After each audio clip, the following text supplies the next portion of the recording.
Saudara sekalian, kita sudah melaksanakan pemilu 2024 pada bulan Februari yang lalu dan berjalan dengan lancar, aman, damai,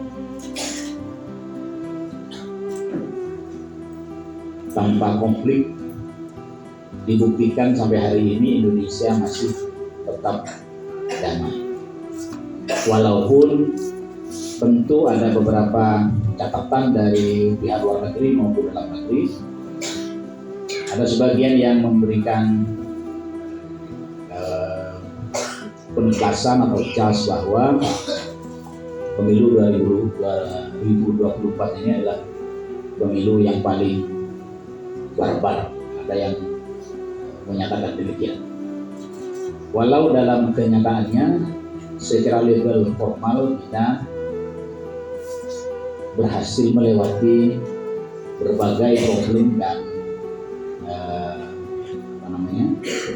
konflik-konflik di dalam kepemiluan. Karena kalau kita mengaca ke beberapa pengalaman negara lain, di setiap pemilu biasanya selalu muncul konflik-konflik berdarah yang itu menjadi ancaman bagi integritas sebuah negara, sebuah bangsa. Tapi Indonesia hari ini menurut pengamatan sementara saya dalam posisi yang masih aman karena bangsa kita adalah bangsa yang pemaaf. Walaupun di saat pemilu kita sangat panas, bahkan mungkin di pengalaman 2019 ada istilah kampret dan cebong, tapi ternyata kehidupan berbangsa masih tetap berjalan dengan baik-baik saja. Hari ini kita diperdengarkan dengan istilah pemilu barbar, nyatanya juga masih aman-aman saja. Nah, realitas politik ini saya kira patut disyukuri oleh kita sebagai bangsa. Namun demikian, kalau kita berbicara idealita di dalam kehidupan berdemokrasi, tentu ini menjadi bom waktu bagi kebangsaan dan kedaulatan rakyat. Mengapa? Karena saya mohon maaf, kalau kita refleksikan di pemilu yang 2024, bagaimana kekuasaan itu atau pemangku kekuasaan mengoptimalkan kekuatan dan kekuasaannya untuk memenangkan pemilu dengan berbagai cara. Nah, ketika kita bicara tentang pemilu, tentu idealnya seperti yang disampaikan oleh Ketua Bawaslu tadi, pemilu itu sejatinya adalah merupakan perwujudan atau implementasi dari kedaulatan rakyat. Kita sudah karikadung kata orang Madura, kita sudah memilih bahwa sistem bernegara kita adalah demokrasi, yang demokrasi itu mengenal istilah ketika berhadapan dengan masyarakat yang sangat banyak, kita mengenal istilah politik representasi atau yang disebut dengan politik elektoral. Sehingga dengan demikian perwujudan kedaulatan rakyat itu dilaksanakan melalui pemilu. Dan kita berusaha dengan sungguh-sungguh bahwa kedaulatan rakyat ini terwujud di dalam pemilu. Itu tujuan atau maksud dari diadakannya pemilu. Yang kedua adalah pemilu ini adalah proses untuk melakukan rekrutmen kepemimpinan nasional. Kita ingin memiliki pemimpin yang bisa mewujudkan harapan bangsa ini, yaitu menjadi bangsa yang bermartabat, bangsa yang berkeadilan, bangsa yang mencerdaskan kehidupan bangsanya dan seterusnya. Itu harapan di dalam Pembukaan 55. Jadi kepemimpinan, proses rekrutmen kepemimpinan semata-mata kita peroleh melalui pemilu saja. Yang ketiga, perwujudan politik representatif dalam sistem pemilu, dalam sistem demokrasi. Dan yang terakhir, kata Pak Ketua Bawaslu tadi, adalah koreksi atas kepemimpinan sebelumnya. Kita ingin sebenarnya dengan pemilu ada koreksi atas kepemimpinan nasional sebelumnya. Kalau di tingkat kabupaten, kepemimpinan bupati, kepemimpinan gubernur, dan sebagainya. Kalau dalam koreksi itu kita merasa bahwa ini patut dilanjutkan, ya dilanjutkan. Kalau patut diganti, ya diganti. Itulah perwujudan kedaulatan rakyat melalui pemilu. Namun saya ingin berbicara secara normatif saja dulu. Dalam pemilu itu ada 4 hal yang terlibat. Yang pertama adalah penyelenggara KPU. Yang kedua adalah peserta partai dan independen. Yang ketiga pengawas, yaitu Bawaslu. Yang keempat adalah pemilih. Pemilih itu adalah warga negara Indonesia yang sudah berusia 17 tahun. 4 pihak inilah yang berpartisipasi di dalam pemilu. Dalam tahapan-tahapan ini, partisipasi masyarakat perlu dimulai.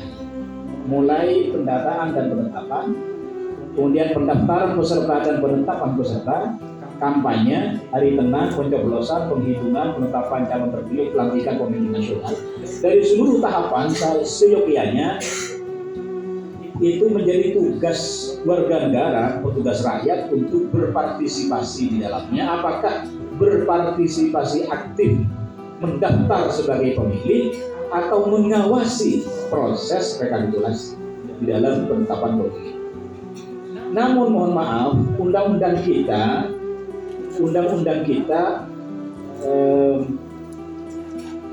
nomor 7 tahun 2017 sudah mengamanahkan proses pengawasan itu kepada Bawaslu. Jadi bukan tugas rakyat, bukan tugas warga, bukan tugas masyarakat, tapi amanat undang-undang bahwa yang mengawasi pelaksanaan pemilu mulai tahapan sampai pelantikan, tahapan paling awal ya tahapan pemilih sampai pelantikan, yang mengawasinya itu adalah lembaga negara yang disebut dengan Bawaslu. Nah, saudara sekalian, kita di sini sekarang diminta untuk memanfaatkan, menggunakan pengawasan partisipatif. Tentu penting pengawasan partisipatif dari masyarakat, tapi endingnya tetap di Bawaslu. Pengalaman kita selama ini, masyarakat madani sudah berusaha maksimal untuk berpartisipasi dengan melaporkan banyak hal, banyak pelanggaran, banyak manipulasi, banyak penggelembungan. Bahkan yang disinggung oleh Ketua Bawaslu tadi, yang disebut dengan money politik. Money politik itu di dalam setiap pemilu selalu muncul istilah uang itu. Memang berbicara tentang uang dalam pemilu ada dua. Satu, cost politik, yaitu biaya politik itu halal. Tapi money politik ini yang haram. Yang banyak dikaburkan antara biaya politik dan money politik, cost politik dan money politik. Sesungguhnya masyarakat sudah banyak, sudah tahu dan sudah melaporkan ke Bawaslu kecamatan. Cuman masalahnya di regulasi undang-undang ini ketika ada dua hal yang mungkin agak sulit untuk diwujudkan. Ketika muncul partisipasi masyarakat untuk melaporkan pelanggaran ke Bawaslu, maka harus ada dua hal yang dilaporkan. Satu, alat bukti, dua, saksi. Jadi alat bukti, ketika alat bukti itu kan pelapor harus memberikan bukti-bukti otentik tentang proses pelanggaran, dan ada saksi yang bersedia untuk menyatakan bahwa ini bukti-bukti ini valid dan betul diwasumpah. Nah, ketika ini yang terjadi, masyarakat menjadi apatis karena mohon maaf, selama ini Bawaslu sifatnya menunggu. Mohon maaf. Jadi menunggu laporan, mohon laporan diproses, kalau ada laporan diproses, kalau tidak ada tutup mata dan tutup telinga. Sehingga laporan masyarakat itu kadang-kadang tidak jadi, dicabut karena takut disebut dia diminta untuk jadi saksi, takut diminta untuk menunjukkan bukti-bukti. Mengapa takut? Karena mohon maaf, di dalam pemilu ini para peserta para peserta bukan seperti peserta seminar yang bisa berdialog dan berdiskusi. Peserta ini ada juga yang bermental preman. Kalau ada yang melaporkan pelanggaran, punya bukti, punya saksi, ketika dihadapkan itu lari. Mengapa lari? Mohon maaf, ketika sampai di Bawaslu ini tidak ada backup keamanan. Dia ada mau keluar dari kantor Bawaslu, memang ini pidana, saya mau lemantik. Nah ini yang dalam di lapangan setiap tahapan-tahapan ini yang menjadi problem partisipasi. Mohon maaf, partisipasi masyarakat saya kira sudah, apalagi mahasiswa ini sudah sangat kencang untuk melakukan upaya pengawasan untuk membantu Bawaslu. Namun pengalaman kami, mohon maaf, di pelosok-pelosok desa, di kampung-kampung selama ini, kalau tidak salah di regulasi itu, tugas Bawaslu adalah melakukan pencegahan dan penindakan, kemudian mengawasi. Mohon maaf, selama ini bukan melakukan, tapi menunggu laporan. Kalau tidak ada laporan, itu artinya kan tidak masalah. Betul. Diharapkan laporan dari masyarakat. Masyarakatnya takut karena yang dihadapi adalah para preman. Nah ini yang seringkali menjadi problem. Bagaimana solusi dari penyelenggara pemilu, KPU maupun Bawaslu? Nah, saya kira perlu ada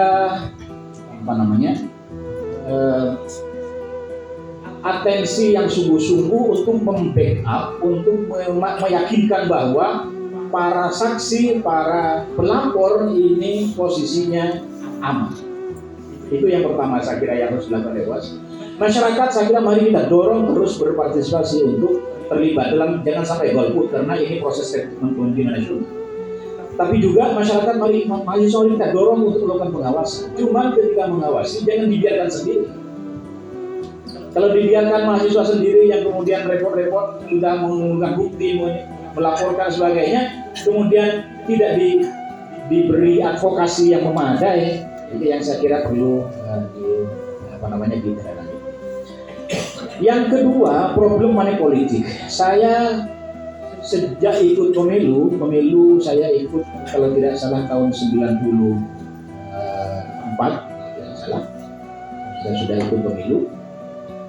Yang namanya money politik ini sangat berat dan sangat sulit untuk dihilangkan, sangat sulit. Apalagi di Madura ada istilah tongkat bersih, setong seket bersih, beras bersih, kerjasama. Itu ada istilah-istilah begitu. Kalau tidak ada uang tidak akan datang. Mending saya mencangkul aja di sawah. Jadi sampai hari ini problem money politik ini, fatwa ulama sudah keluar masuk arosyu, masuk neraka, di neraka laku dan akhirat.